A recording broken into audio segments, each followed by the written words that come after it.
राजहार्यम न भ्रातृभाज्यम न च भारकारी व्यय कृते वर्धते एव नित्यम विद्याधनम सर्वधन प्रधानम।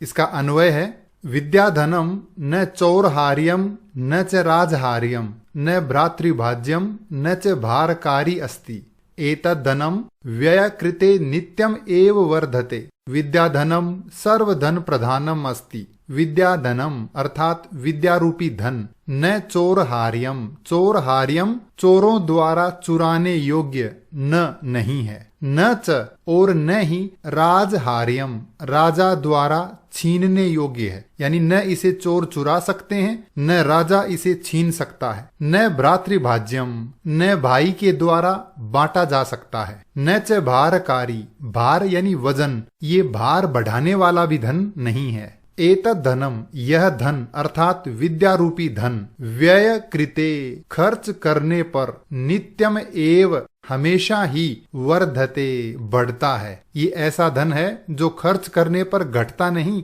बढ़ता है। विद्याधनम सर्वधन प्रधानम अस्ति। विद्यारूपी धन सभी धनों में सर्वश्रेष्ठ है, प्रधान है। हिंदी अर्थ है विद्यारूपी धन न चोरों द्वारा चुराने योग्य है, न राजा द्वारा छीनने योग्य है, न भाई द्वारा बांटने योग्य है और न भार बढ़ाने वाला है। यह खर्च करने पर बढ़ता ही है। विद्यारूपी धन सभी धनों में प्रधान अर्थात श्रेष्ठ है। ये इस श्लोक से संबंधित कठिन शब्दार्थ। अगला श्लोक है विद्या नाम नरस्य रूपम अधिकम प्रछन्न गुप्तम धनम विद्या भोग करी यशः सुख करी विद्या गुरुणाम गुरु विद्या बंधु जनो विदेश गमने विद्या परा देवता विद्या राजसु पूज्यते नहि धनम विद्या विहीनः पशुः। इसका अन्वय है विद्या नाम नरस्य अधिकम रूपम प्रछन्न गुप्तम धनम अस्ति विद्या भोग करी यशः सुख करी गुरुणाम गुरु अस्ति विद्या विदेश गमने बंधु जनः विद्या परा देवता विद्या राजसु पूज्यते ही धनम न विद्या विहीनः पशु अस्ति। विद्या नाम नरस्य अधिकम रूपम।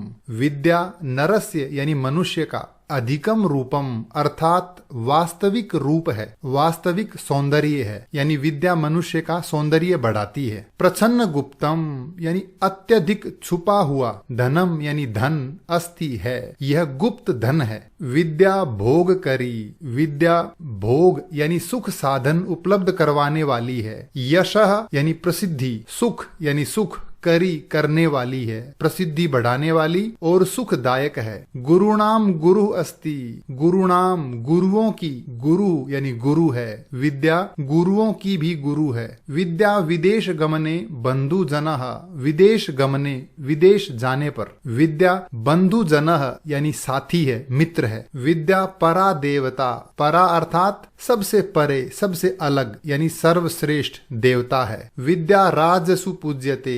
राजसु यानी राजाओं में। विद्या पूज्यते विद्या पूजी जाती है, यानी राजा लोग विद्या का सम्मान करते हैं, पूजा करते हैं। ही निश्चित रूप से धनम धन न नहीं, धन नहीं पूजा जाता।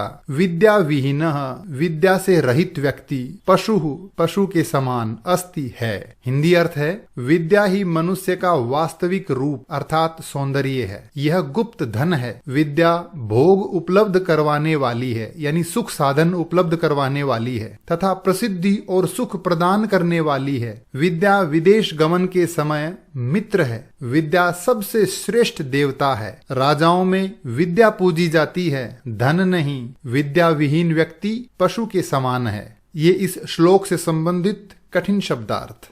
अगला श्लोक है केयूराः न विभूषयन्ति पुरुषं हारा न चंद्रोज्ज्वला न स्नानं न विलेपनं न कुसुमं नालंकृता मूर्धजाः वाणे का समलंकरोति पुरुषं या संस्कृता धार्यते क्षीयन्ते भूषणानि सततं वाग्भूषणं भूषणम्। अन्वय है केयूराः पुरुषं न विभूषयन्ति न चंद्रोज्ज्वलाः हाराः न स्नानं न विलेपनं न कुसुमं न च अलंकृता मूर्धजाः विभूषयन्ति एका वाणी पुरुषं समलंकरोति या संस्कृता धार्यते अखिल भूषणानि क्षीयन्ते वाग भूषणम सततम भूषणम, अर्थात केयूराह यानी बाजू बंद, पुरुषम न विभूषयंती, मनुष्य को सुशोभित नहीं करते, न चंद्रोज्वलाह हाराह, चंद्रोज्वलाह यानी चंद्रमा के समान उज्जवल चमकीले, हाराह यानी हार आभूषण गहने, न स्नानम और न ही स्नान, न विलेपनम, न विलेपन यानी अनेक प्रकार के सुगंधित द्रव्य जिनका शरीर पर लेप किया जाता है, न कुसुमम न फूल, न च अलंकृता मूर्धजाः, च यानी और, न यानी नहीं, अलंकृता यानी सजाए हुए, मूर्धजाः यानी बाल केश, विभूषयंती विभूषित करते हैं। एका वाणी केवल एक वाणी ही पुरुषम समलंकरोति पुरुष को सुशोभित करती है, या संस्कृता धार्यते जो संस्कार युक्त हो, संस्कारों को धारण किए हुए हो। अखिल भूषणानि यानी सभी आभूषण क्षीयन्ते नष्ट हो जाते हैं, वाग भूषणम वाणी रूपी आभूषण, सततम भूषणम सततम यानी हमेशा, भूषणम आभूषण ही रहता है, हमेशा सुशोभित करता है। इसका हिंदी अर्थ है बाजूबंद, चंद्रमा के समान उज्जवल हार, स्नान, सुगंधित द्रव्य, फूल और सजाए हुए बाल आदि मनुष्य को सुशोभित नहीं करते, बल्कि एक संस्कार युक्त धारण की हुई वाणी ही मनुष्य को अलंकृत करती है, यानी मनुष्य को सुशोभित करती है। अन्य सभी आभूषण यानी गहने नष्ट हो जाते हैं, परंतु वाणी रूपी आभूषण कभी नष्ट नहीं होता, वह सदा मनुष्य की शोभा बढ़ाता ही रहता है। ये इस श्लोक से संबंधित कठिन शब्दार्थ। अगला श्लोक है विद्या नाम नरस्य कीर्तिरतुला भाग्य क्षये चाश्रयः धेनुः काम दुघारतिश्च विरहे नेत्रम तृतीयम च सा सत्कारायतनम कुलस्य महिमा रत्नैर्विना भूषणम तस्मादन्यमुपेक्ष सर्व विषयम विद्याधिकारम कुरु। इसका अन्वय है विद्या नाम नरस्य अतुला कीर्ति ही भाग्य क्षय च आश्रयः काम दुगा धेनुः विरहे च रतिः सा तृतीयम नेत्रम अस्ति सत्कारायतनम कुलस्य महिमा रत्नैः विना भूषणम अस्ति तस्मात् अन्यम सर्व विषयम उपेक्ष्य विद्याधिकारम कुरु। अर्थात विद्या नाम नरस्य अतुला कीर्ति ही, विद्या नरस्य यानी मनुष्य की, अतुल यानी अनुपम अर्थात अपार, कीर्ति यानी प्रसिद्धि है। भाग्य क्षय भाग्य नष्ट होने पर यानी बुरे दिन आने पर, च यानी और, आश्रय यानी सहारा है। काम दुगाहा कामनाओं को इच्छाओं को पूरी करने वाली धेनु अर्थात काम धेनु गाय के समान है जो हमारी सभी इच्छा पूरी करती है। विरहे च रति ही और विद्या विरह में यानी वियोग में, रति यानी प्रेम है अर्थात वियोग में हमारा सहारा है। सा तृतीयम नेत्रम अस्ति, सा अर्थात विद्या तृतीयम नेत्रम हमारा तीसरा नेत्र है, यानी जिन चीजों को हमारी ये दोनों आंखें नहीं देख सकती उन चीजों को विद्या हमें दिखा सकती है। सत्कारायतनम अर्थात सम्मान का केंद्र है यानी सम्मान दिलाने वाली है। कुलस्य महिमा हमारे कुल की वंश की महिमा है। रत्नैहि विना रत्नों के बिना, भूषणम आभूषण है अर्थात ऐसा आभूषण है विद्या जिसमें रत्न नहीं जड़े हुए। तस्माद इस कारण से अन्यम सर्व विषयम अन्य सभी विषयों को उपेक्ष्य छोड़कर विद्याधिकारम कुरु विद्या पर अधिकार कीजिए अर्थात विद्या ग्रहण कीजिए। इसका हिंदी अर्थ है विद्या मनुष्य की अनुपम यानी अपार कीर्ति है अर्थात प्रसिद्धि है, बुरे समय में सहारा है। विद्या सभी इच्छा पूरी करने वाली कामधेनु के समान है, वियोग में प्रेम के समान है। यह मनुष्य का तीसरा नेत्र है। विद्या सम्मान का केंद्र है, कुल की महिमा है, बिना रत्नों का आभूषण है। इसलिए अन्य सभी विषयों को छोड़कर, विषय सब्जेक्ट नहीं, दूसरे कार्य दूसरी सब बातों को छोड़कर विद्या पर अधिकार कीजिए अर्थात ज्ञानार्जन कीजिए, विद्या ग्रहण कीजिए। ये इस श्लोक से संबंधित कठिन शब्दार्थ। अब हम चर्चा करेंगे अभ्यास कार्य पर। पहला प्रश्न है उपयुक्त कथनानाम समक्षम आम अनुपयुक्त कथनानाम समक्षम न इति लिखत। सही कथन के सामने आम यानी हाँ लिखना है और गलत कथन के सामने न यानी नहीं लिखना है। विद्या राजसु पूज्यते, राजाओं में विद्या की पूजा होती है। आम हाँ।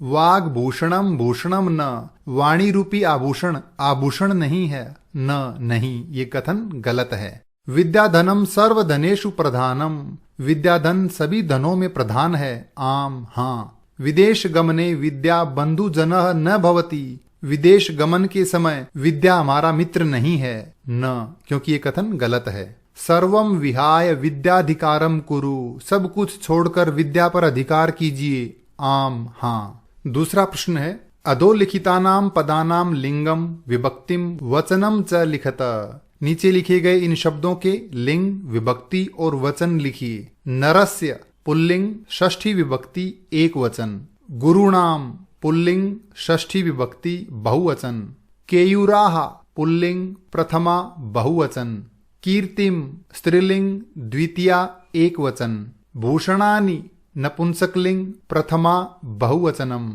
तीसरा प्रश्न है, श्लोकांशान योजयत, श्लोकांशों का मेल कीजिए। ये कुछ श्लोकों के ही अंश हैं, इनका हिंदी अर्थ हम पढ़ चुके हैं, अब यहाँ केवल इनका मेल करते हैं। विद्या राजसु पूज्यते न हि धनम, विद्या विहीनः पशुः, केयूराः न विभूषयन्ति पुरुषम, हारा न चंद्रोज्ज्वलाः, न चोरहार्यम न च राजहार्यम, न भ्रातृभाज्यम न च भारकारी, सत्कारायतनम कुलस्य महिमा, रत्नैर्विना भूषणम, वाणे का समलंकरोति पुरुषम, या संस्कृता धार्यते। अगला प्रश्न है, एक पदेन प्रश्नानाम उत्तराणि लिखत, नीचे लिखे इन प्रश्नों के उत्तर एक शब्द में लिखिए। कह पशु, कौन पशु है? विद्या विहीनः, अर्थात विद्या से विहीन, विद्या रहित व्यक्ति। का भोग करी, कौन भोगों को उपलब्ध करवाने वाली है? विद्या। के पुरुषम न विभूषयन्ति, पुरुष को कौन सुशोभित नहीं करते? केयूराः, यानी बाजूबंद। का एका पुरुषम समलंकरोति, कौन पुरुष को सुशोभित करती है? वाणी। कानि क्षीयन्ते, कौन नष्ट हो जाते हैं? भूषणानि, यानी आभूषण। अगला प्रश्न है, रेखांकित पदानि आधृत्य प्रश्न निर्माणम कुरुत, रेखांकित शब्दों के आधार पर प्रश्न निर्माण कीजिए। विद्या विहीनः नरः पशु अस्ति, विद्या विहीन व्यक्ति पशु है, तो इस शब्द के आधार पर हमें प्रश्न निर्माण करना है। तो विद्या विहीन कौन पशु है? तो बनेगा विद्या विहीनः कः पशु अस्ति, विद्या विहीन कौन पशु है। ध्यान रहे, प्रश्न निर्माण के पश्चात वाक्य के अंत में प्रश्नवाचक चिन्ह अवश्य लगाएं। विद्या राजसु पूज्यते, विद्या राजाओं में पूजी जाती है, तो प्रश्न बनेगा का राजसु पूज्यते, कौन राजाओं में पूजी जाती है। चंद्रोज्ज्वलाः हाराः पुरुषम न अलंकुर्वन्ति, चंद्रमा के समान उज्जवल यानी चमकीले हार पुरुष को अलंकृत नहीं करते, पुरुष को सुशोभित नहीं करते। तो प्रश्न बनेगा चंद्रोज्ज्वलाः के पुरुषम न अलंकुर्वन्ति, चंद्रमा के समान उज्जवल कौन पुरुष को अलंकृत नहीं करते।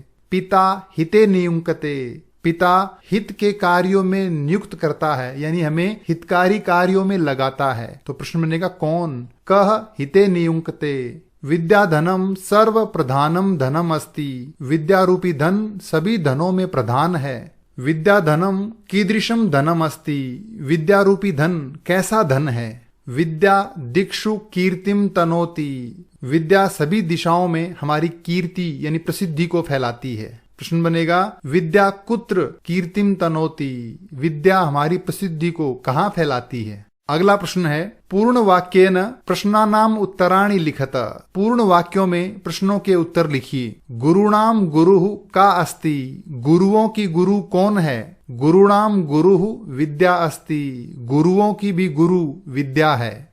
कीदृशी वाणी पुरुषम समलंकरोति, कैसी वाणी पुरुष को सुशोभित करती है। संस्कृता वाणी पुरुषम समलंकरोति, संस्कार युक्त वाणी पुरुष को सुशोभित करती है। व्यय कृते किम वर्धते, खर्च करने पर क्या बढ़ता है। व्यय कृते विद्या धनम वर्धते, खर्च करने पर विद्या रूपी धन बढ़ता है। भाग्य क्षय आश्रयः कः, भाग्य नष्ट होने पर कौन सहारा है। भाग्य क्षय आश्रयः विद्या, विद्या भाग्य नष्ट होने पर सहारा है। अंतिम प्रश्न है, मंजुषातः पुल्लिंग स्त्रीलिंग नपुंसकलिंग पदानि चित्वा लिखत। इस पेटिका से पुल्लिंग स्त्रीलिंग और नपुंसकलिंग शब्दों को अलग अलग करके लिखिए। उदाहरण दिया है हाराहा, ये पुल्लिंग शब्द है, अलंकृता स्त्रीलिंग, भूषणम नपुंसकलिंग। इसी तरह से मूर्धजाहा यानी केश बाल, पशु यानी पशु, गुरु यानी गुरु, ये पुल्लिंग शब्द हैं। विद्या यानी विद्या, संस्कृता संस्कार युक्त, रति यानी प्रेम, ये स्त्रीलिंग शब्द हैं। धनम यानी धन, कुसुमम फूल, सततम हमेशा निरंतर, ये नपुंसकलिंग शब्द हैं। ये था पाठ विद्याधनम। इस पाठ से संबंधित कोई भी प्रश्न हो तो कृपया कमेंट्स में लिखकर अवश्य पूछें। धन्यवाद।